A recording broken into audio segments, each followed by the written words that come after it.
Hello friends, welcome to Sweet and Salt. எல்லாரும் எப்படி இருக்கீங்க? இன்னைக்கு நம்ம கிச்சன்ல பார்க்க போற ரெசிபி ஸ்பைசி பொட்டேட்டோ ஃப்ரை. இது பண்றதுக்கு நம்மளுக்கு தேவையான பொருட்கள் வாங்க எப்படி பண்றதுன்னு பார்க்கலாம். நான் 6 உருளைக்கிழங்கு எடுத்து தொலி எடுத்துட்டு குட்டி குட்டியா கட் பண்ணி வச்சிருக்கேன். இதை நம்ம இப்போ வேக வச்சு எடுத்துடலாம். கொஞ்சமா உப்பு சேர்த்துட்டு இதை வேக வச்சுக்கலாம்.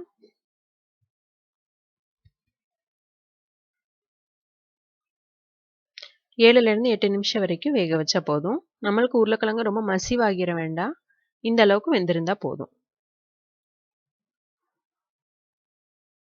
இப்போ வேக வச்ச உருளைக்கிழங்குல 2 டேபிள் ஸ்பூன் மைதா சேர்த்துக்கலாம்.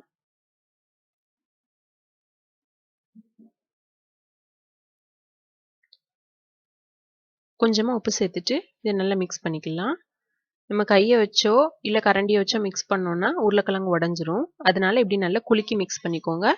தேவைப்பட்டா இன்னும் கொஞ்சம் கூட மாவு சேர்த்துக்கலாம். நம்மளுக்கு உருளைக்கிழங்கு மாவுல நல்லா கோட் ஆகணும். இப்போ இதை ஃப்ரை பண்ணி எடுத்துக்கலாம்.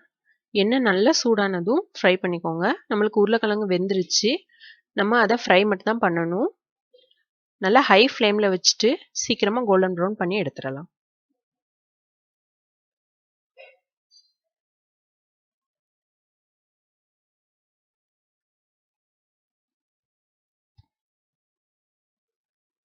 இப்போ நல்லா கோல்டன் கலர் ஆயிடுச்சு.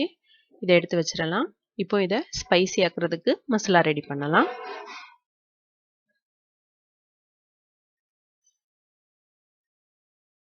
ஒரு பேன்ல 3 டேபிள் ஸ்பூன் எண்ணெய் எடுத்திருக்கேன். இதுல 2 பல்லு பூடு சேர்த்துக்கலாம். 3 காஞ்ச மிளகாய், 3 பச்சை மிளகாய்,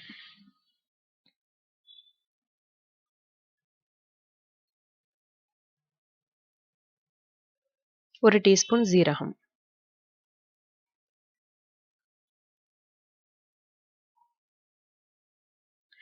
பாதி வெங்காயம் கட் பண்ணி வச்சிருக்கேன், அதை சேர்த்துக்கலாம்.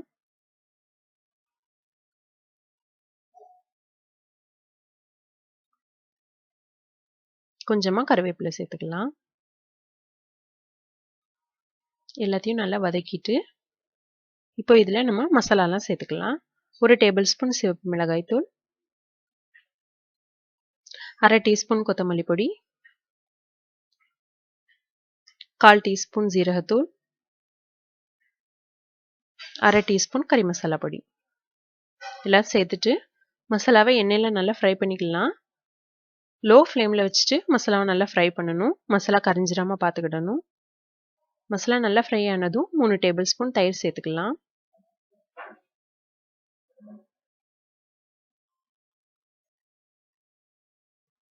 இதையும் நல்லா மிக்ஸ் பண்ணிட்டு இப்போ நம்ம ஃப்ரை பண்ணி வச்சிருக்க உருளைக்கிழங்கு இதில் சேர்த்துக்கலாம். உருளைக்கிழங்கு மசாலாவில் நல்லா மிக்ஸ் பண்ணிட்டு நம்ம இன்னும் இதுக்கு தேவையான அளவு உப்பு போடலை. அதனால இப்போ தேவையான அளவு உப்பு போட்டுட்டு இப்போ இந்த உருளைக்கிழங்க நல்லா ஹை ஃப்ளேமில் வச்சுட்டு 2லேருந்து 3 நிமிஷம் வரைக்கும் நல்லா ஃப்ரை பண்ணணும். மசாலாவில் நல்லா ஃப்ரை பண்ணி எடுத்துக்கிடணும். அவ்வளோதான், நம்மளோட ஸ்பைசியான பொட்டேட்டோ ஃப்ரை ரெடி ஆயிடுச்சு. தயிர் சாதத்தோடு சாப்பிட்றதுக்கு ரொம்ப நல்லாயிருக்கும். பசங்களுக்கு ஸ்கூலுக்கு கொடுத்துடவும் ரொம்ப நல்லாயிருக்கும். பசங்க நல்லா விரும்பி சாப்பிடுவாங்க. எப்படி இருக்குன்னு ட்ரை பண்ணி பார்த்துட்டு மறக்காமல் கமெண்ட்ஸில் சொல்லுங்கள்.